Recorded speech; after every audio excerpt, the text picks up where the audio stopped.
Hi, staff. This is Dr. Saxon again with the third in a series of working on developing um, ways of managing a classroom with your students so you have a highly effective, high achieving learning space.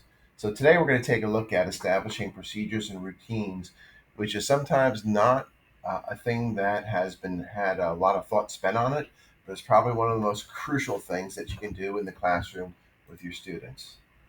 I like what Harry Wong says about establishing routines and procedures, and that is the number one problem in the classroom is not discipline, it's the lack of procedures and routines.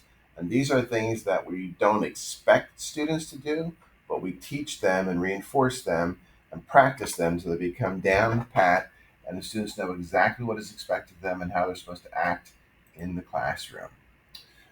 One of the things that's helpful to know is the difference between discipline and procedures. Discipline is usually tied to rules, and a rule is a dare to be broken. Procedure is a do, it's a step to be learned. And so we want our students to become effective doers in our class and internalize those things that they should be doing on a regular basis. Discipline concerns how students behave, procedures concern how things are done, and routine is what students do automatically. And you can see the hierarchy, okay, and where we want to get to in our classroom. Establishing routines and procedures is directly the responsibility of the teacher, and it's the result of the teacher's ability to teach procedures. And it's one of the things that is often missed as an emphasis in the first part of the year.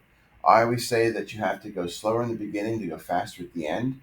And sometimes teachers get caught in the trap of feeling like they have to cover the curriculum without teaching the basics of how to act, and then they are set up for problems later on in the year because the foundations, the boundaries in which students are expected to take and interact and act in the classroom have not been clearly delineated. So, the first few days of school, what you are going to work on is the procedures that are necessary for the smooth running of the class. And what you then also want to do is to delay the other procedures that are part of the classroom until the appropriate activity arises. So, for example, in this next slide, these are the must have routines that every class should have, and you should review on the first couple days of school. What do students do at the beginning of the period when they come in? How do they get activated into an activity? What do they do with their belongings? What do they do with homework? How do you quiet a class? When you are signaling for them to focus on you, what kind of statement do you make? What kind of action do you do? So all the students focus on you when you ask them to. What about students who seek help? A lot of times when students are working at their desk, and that's going to be happening in the first couple of days of school, we get frustrated as educators when we're working with individual students and students come up and ask for our help instead of teaching them how to take and manage themselves before they seek help from an adult in the room. What about movement of students and papers? How do you expect students to do things like get up and go to the bathroom? How do you expect them to take and switch seats in the classroom? What is the regulation that you put in place for them to do those things so that you have to keep going over it time after time again? And at the end of the period, what do you have students do? Do students just leave? I know in my classroom, one of the things that I always did was I made the students, and we had bells. Okay, I made students wait till I dismissed them, so I just had an important announcement to make. The most important announcement I made at the end of the day was, "Have a great day," and then I let the kids go. What do you want to do with your students at the end of the period? No matter what grade level you teach, all procedures must be rehearsed. Students need an opportunity to practice them and then to go back and practice them again so that they're reinforced as you go out throughout the year. If you teach a student a procedure, don't expect them to get it once and also expect them to forget it sometimes. So it's our job as adults to go back and practice the things that we want our kids to know. This is especially true in the area of procedures. Here's the technique that you follow: explain it, rehearse it, reinforce, practice, practice, practice. Lee Iacocca said that in a completely rational society, the best of us would be teachers and the rest of us would have to settle for something less, because passing civilization along from one generation to the next ought to be the highest honor and responsibility anybody can have. That is what we do in our classrooms. Now it's your turn to decide your classroom routines and procedures.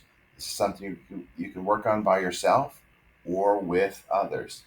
And if you have good routines and procedures, you might want to think about some of the places in the past where you've had some issues and see if there are new procedures you can put in place there. At the very least, go back to the slide where it talks about these 5 things as being the major components and establish a routine and procedure that you want to see followed there.